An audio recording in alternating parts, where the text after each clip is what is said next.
Welcome to the deep dive. Look, if you're the kind of person who wants, real deep knowledge you can use, but without wading through dense academic texts, then yeah, you're definitely in the right place. Absolutely. Our mission today really is to unpack the science of psychology. We want to get past the pop culture stuff, the misconceptions, and give you a solid foundation for understanding the whole field. It's a big field. It is. And we're starting with something that sounds, well, almost mundane.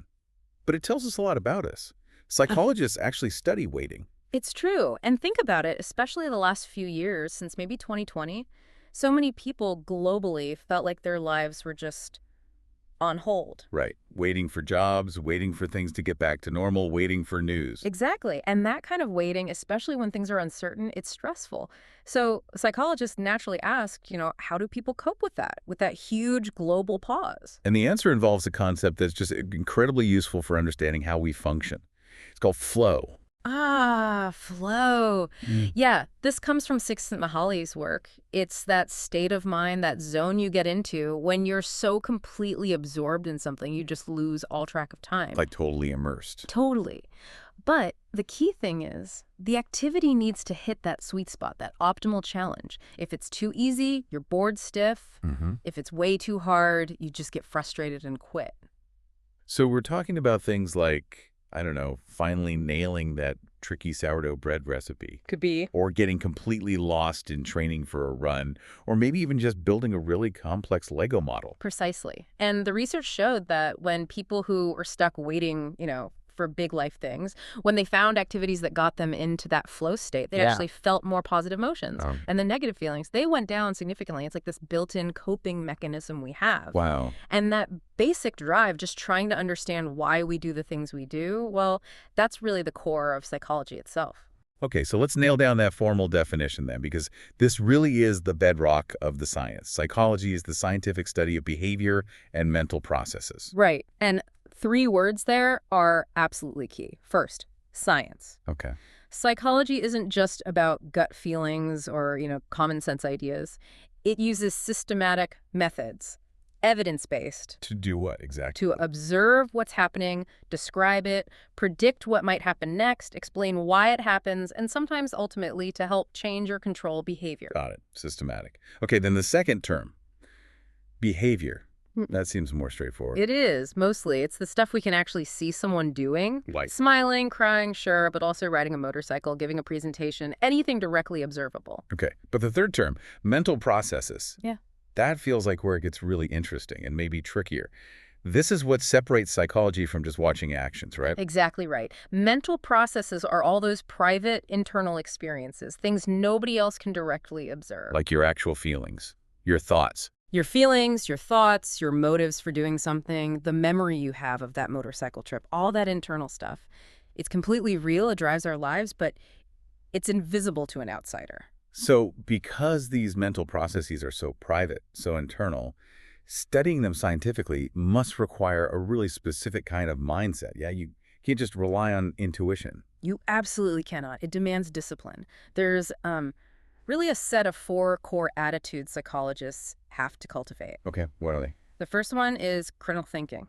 This means actively reflecting on things, asking lots of questions, and really evaluating the quality of the evidence you're seeing. So not just accepting things at face value. Not at all. Critical thinkers question things that other people might just accept as, facts. Okay, give me a quick example. What's like an everyday fact someone should immediately question?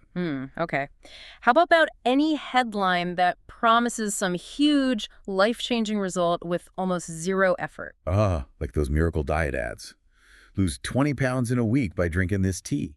Exactly. A critical thinker immediately asks, where's the data? Who funded that study, if there even is one? Is this too good to be true? Right. Okay, that makes sense. And that skepticism seems to lead right into the second attitude. It does. Attitude number 2 is skepticism. This is about actively challenging whether something presented as a fact is really true. It means questioning the things everybody knows. Like what?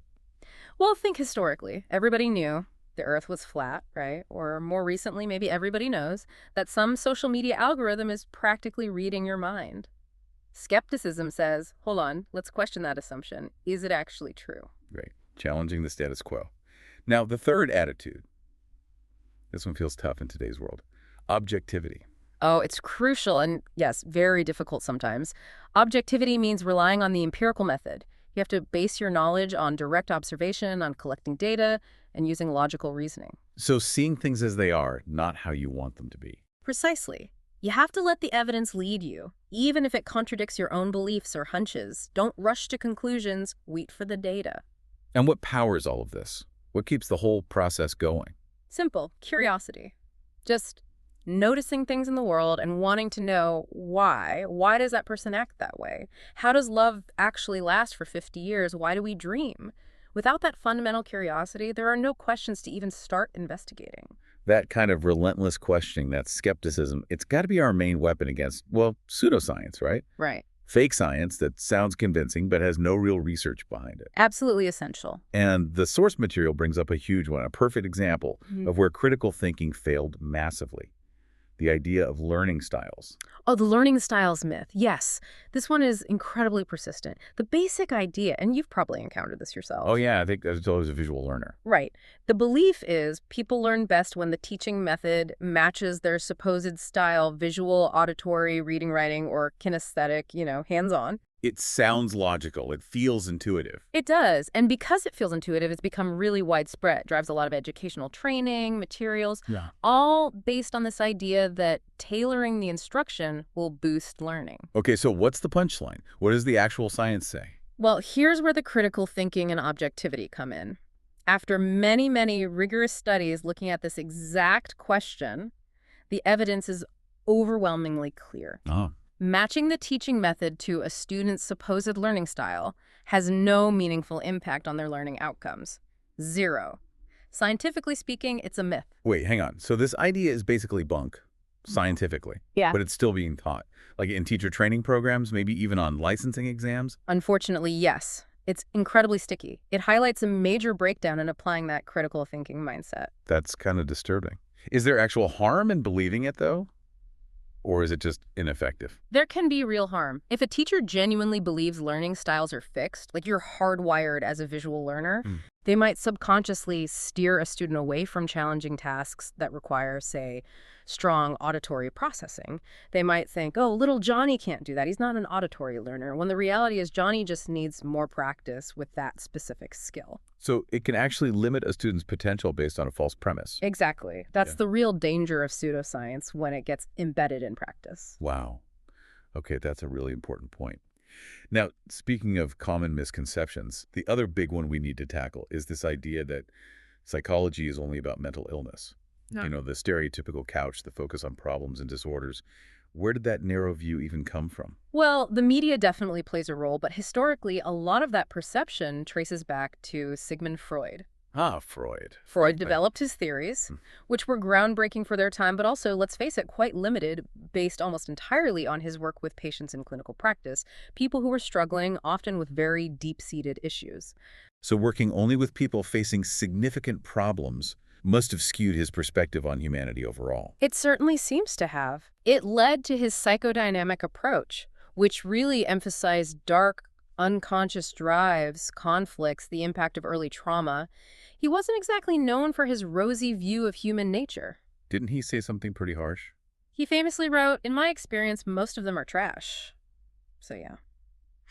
When psychology first entered the public consciousness, it was often through this Freudian lens, focusing on the negative, the pathological. But that's just one slice of the pie. The actual science of psychology is much, much broader than that, right? It looks at everything. Everything. It studies the full spectrum of human experience, including our best moments, our strengths, our capacity for joy and growth, and that's where positive psychology comes in. Okay, tell me about positive psychology. It's a relatively newer field, but it's deliberately focused on bringing balance. It studies human strengths, things like hope, optimism, resilience, gratitude, creativity. It asks fundamental questions like, why do some people flourish even after facing terrible adversity?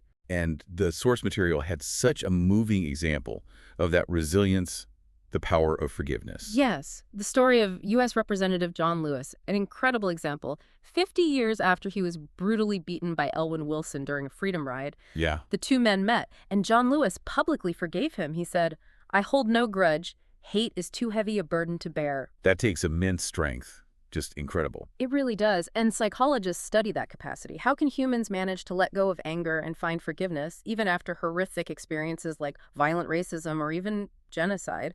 Positive psychology looks at the personal strengths, the cognitive shifts, the emotional regulation involved in achieving that kind of freedom. It's about understanding what makes life worth living. Okay, so to really grasp how we got to this broad, modern understanding, we need to rewind a bit, look at the history. Where did psychology as a formal science actually begin? Well, its roots go way back, intertwined with philosophy. Socrates, Plato, Descartes debating the mind and body, and also the natural sciences like biology and physiology. Right. But when did it become its own distinct field of study? That really solidified in the late 19th century, around the 1870s, 1880s. And interestingly, it started with two sort of competing ideas about what psychology should even focus on.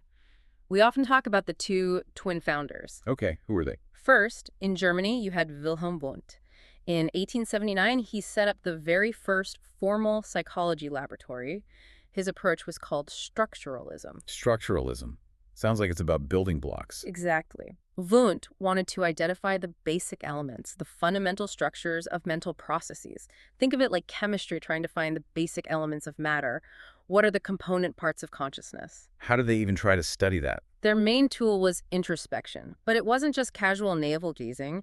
It was highly systematic self-reporting. People were trained to carefully observe and report their conscious thoughts, feelings, sensations in response to specific stimuli, all in a controlled lab setting. That sounds really difficult and maybe subjective. Yeah. Trying to analyze the structure of your own fear as it's happening. It was incredibly difficult and, yes, highly criticized for being subjective.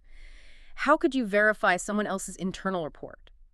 So, partly in reaction to that, you had William James over in America championing functionalism. Functionalism. Okay, so structuralism was about the what? The parts. Functionalism is about The why. James wasn't that interested in the static structures of the mind. He wanted to know the purpose, the function of mental processes. How do they help us adapt to our environment, survive, flourish? So more about utility. Precisely. James saw the mind as dynamic, constantly changing, flowing. He famously called thought a stream of consciousness. His focus was on how our minds help us navigate the world. And that functional approach must have fit really well with the big scientific idea emerging around the same time, Darwin's theory of evolution. Oh, perfectly. Yeah. Darwin's idea of natural selection proposed that biological features that help an organism survive and reproduce get passed down. Right, adaptive traits. Functionalism basically applied that same logic to the mind. Mental characteristics like attention, memory, problem solving that help us adapt and survive in our environment are the ones that are likely to persist and evolve. The focus is always on that adaptive advantage. Now, before we jump fully into the modern era, it feels really important to acknowledge something the source material points out. Even as new science was taking shape, it wasn't exactly inclusive, was it? Not at all. That's a critical point. While they were trying to understand the universal human mind, the perspectives and experiences of huge groups of people were often ignored or excluded. Any specific examples? Well, Mary White Calkins did all the work for a PhD at Harvard, brilliant student, but was denied the degree solely because she was a woman. And Charles Henry Turner, a pioneering Black American psychologist doing important research on insect behavior, he faced significant racial barriers that kept him from getting the kind of university research position his work deserved. So the goal of creating a truly representative science, one that reflects all human experience, is still something the field is actively working towards. Absolutely. It's an essential, ongoing effort. Okay, so those early debates, structure versus function, the influence of evolution, they really set the stage for the diverse ways psychologists look at behavior today. We now talk about these 7 major contemporary approaches. It's like having different lenses to view the same thing, right? Yeah, that's a great way to put it. 7 different perspectives, each offering unique insights. We can maybe group them a bit. Some look more inside the person, some look more at outside influences, and others take a really broad historical view. Okay, let's start with those focusing internally. All right. First up is the biological approach. This is all about the body's role, especially the brain and the nervous system. This is where neuroscience lives. So linking thoughts, feelings, actions directly to what's happening physically. Brain chemistry, nerve pathways. Exactly. What's the underlying biology? Then, kind of looking internally, but in a different way, you have the psychodynamic approach. That's Freud's legacy. Largely, yes. Still influential. It focuses on unconscious thoughts, those hidden drives often related to sex and aggression in classical Freudian theory, and especially the lasting impact of early childhood experiences on shaping our personality and struggles. Okay, two internal views. What about approaches focusing more on external factors, on learning? That brings us to the behavioral approach. Think Watson and Skinner. Behaviorists basically said, forget the internal stuff we can't see. Right, focus only on observable actions. Precisely. They look at how behavior is learned and shaped by the environment specifically, by rewards and punishments. What gets reinforced, what gets ignored or punished. Makes sense. But what about thinking itself? Surely psychology studies thinking. Absolutely. That's the cognitive approach. This emerged partly as a reaction against strict behaviorism. It puts mental processes front and center again. Like what kind of processes? Attention, perception, memory, language, how we think, reason, solve problems. The cognitive view sees the mind as an active information processing system, like a complex computer in some ways. Okay, so we have biological, psychodynamic, behavioral, cognitive. What's left? Well, countering some of the negativity in Freud and the sort of mechanical view of behaviorism, we have the humanistic approach. This sounds more positive. Very much so. Think Maslow, Rogers. Humanists emphasize our positive qualities, our capacity for growth, personal freedom, the ability to choose our own destiny. They focus on higher values like altruism, self-actualization, free will, rejecting the idea that we're just driven by unconscious urges or environmental conditioning. Okay, that's 5. What are the last 2? They seem broader. They take a wider lens. The evolutionary approach applies Darwin's ideas directly to explain specific human behaviors. Like what? Why do we have certain mating preferences? Why are humans sometimes aggressive? Why do we fear snakes? Evolutionary psychologists look for the adaptive advantages these behaviors might have offered our ancestors for survival and reproduction. Tracing current behaviors back to ancient survival problems. Exactly. And finally, perhaps more crucial than ever today, is the sociocultural approach. This focuses on culture. Yes, and the broader social environment. It insists we examine how our social groups, cultural norms, ethnicity, gender, socioeconomic status, how all these contexts influence our behavior and mental processes. It really highlights diversity. Because what's considered normal can vary hugely across cultures. Hugely. This approach reminds us that behavior can't be fully understood outside of its social and cultural context. Okay, so 7 distinct lenses. The key takeaway, though, is that you really need all of them for a complete picture, right? No single one tells the whole story. Absolutely not. They're complementary. Think about something universal like sleep. We all do it. Each approach gives us a different piece of the puzzle. Okay, how would that work? Biological approach to sleep. That would look at the brain structures involved, like the hypothalamus, the neurotransmitters like serotonin and melatonin that regulate sleep cycles, brainwave patterns during different sleep stages, the physical mechanisms. Right, behavioral approach. Yeah, might look at how your sleep schedule gets conditioned. Maybe you always wake up at 6:30 a.m. even on weekends because your alarm trained you. Or how cues in your bedroom environment, darkness, quiet, trigger sleepiness.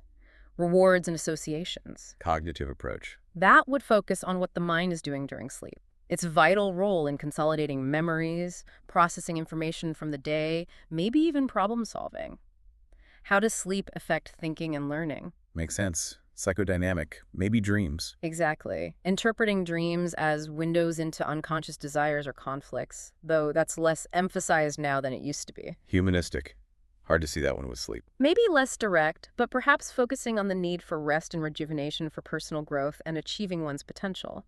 Meeting basic needs. Okay. Evolutionary. Why did sleep evolve in the first place? Maybe it kept our ancestors safe during dangerous nighttime hours, conserved energy, helped to repair the body. What's its adaptive function? And finally, sociocultural. That would look at cultural norms around sleep. Does the culture encourage naps, like a siesta? Is co-sleeping with children the norm, like in a family bed? Or is independent sleeping expected? How do social factors influence sleep patterns? Wow. Okay, so yeah, you really do need all those perspectives: biological wiring, learned habits, mental processing, evolutionary history, cultural context, just to understand something as basic as sleep. Exactly. It shows the richness and complexity of the field. All right, let's shift to something really practical. People often get confused about careers in psychology. Let's clarify the difference between 2 big ones: clinical psychologist versus psychiatrist. What's the main difference people need to know? It really comes down to training and the main tools they use. A clinical psychologist typically earns a doctorate, a PhD, or a CSID. Their focus is on assessing psychological issues and providing psychotherapy or talk therapy. Okay, so therapy and testing. Can they prescribe medication? Generally, no. With a few exceptions in some places, clinical psychologists cannot prescribe drugs. Got it. And a psychiatrist. A psychiatrist is a medical doctor first. They go to medical school, get an MD, and then specialize in mental health and psychological disorders. So because they're medical doctors. They can prescribe medications. That's often a primary part of their treatment approach, managing psychotropic drugs alongside therapy sometimes. So different training, different primary tools, therapy versus medication, though both aim to help with mental health. That's a super helpful distinction. Thanks. Okay, finally, let's loop back to something fundamental you mentioned earlier, this deep connection between our minds and our bodies. This is central to health psychology, right? It's not just a one-way street. Not at all. It's completely intertwined, a constant feedback loop. Your mind profoundly impacts your body. Think about it. Your thoughts, your goals, your level of motivation. These mental states directly influence your health behaviors. Like deciding to exercise or choosing healthy foods versus stress-eating junk food. Exactly. Your psychological state affects physical choices constantly. Everything we do, driven by our mind, impacts our physical health. And it works the other way too, right? The body impacts the mind. Oh, dramatically. Just think about how clear or fuzzy your thinking is depending on how much sleep you got. Yeah, definitely. Or how being physically ill can affect your mood, making you feel irritable or down. Your physical state being tired, sick, in pain, even hungry has a huge impact on your thoughts and emotions. This mind-body link also seems connected to that classic debate in psychology, nature versus nurture. It absolutely is. How much of who we are, our personality, our talents, our vulnerabilities, is down to our genetic inheritance, our biological blueprint, our nature. Versus how much is shaped by our upbringing, our experiences, our culture, our nurture. Right. And the more we learn, the clearer it becomes that it's rarely just one or the other. Nature and nurture are in this constant dynamic interplay. They shape each other in ways that are incredibly complex and often impossible to fully disentangle. Your genes might influence the environments you seek out, and your experiences can actually influence how your genes are expressed. So it's never as simple either. Almost never. Understanding that intricate dance between biology and experience, mind and body, is fundamental to understanding ourselves. Wow. We've really covered a lot of ground. From Wundt looking at mental structures and James focusing on function, through Freud's deep dives and the power of forgiveness and positive psychology, right up to these 7 modern lenses we use to examine behavior. It's clearly a huge dynamic field. And the key thing is that it stays dynamic because psychologists are always questioning, always debating, always challenging assumptions. That disagreement is healthy. Right, that disagreement is what drives the science forward. The vitality comes from not being satisfied with easy answers. Precisely. And that actually leads perfectly into our final thought, something for you, the listener, to chew on. We talked quite a bit about the learning styles myth, how a widely accepted idea persisted for years despite having zero scientific backing. A failure of critical thinking on a large scale. Exactly. So if psychology advances because great minds disagree, because they apply skepticism even to things that seem obvious, here's the question for you.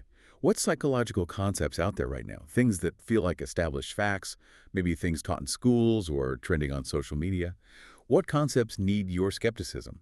What needs your critical inquiry to push the science forward, ensure it's accurate, and make sure it truly reflects the diverse reality of human experience? That's the ongoing work. That really is the essence of the deep dive, isn't it? Applying that critical lens yourself. That's where the future of understanding ourselves truly lies.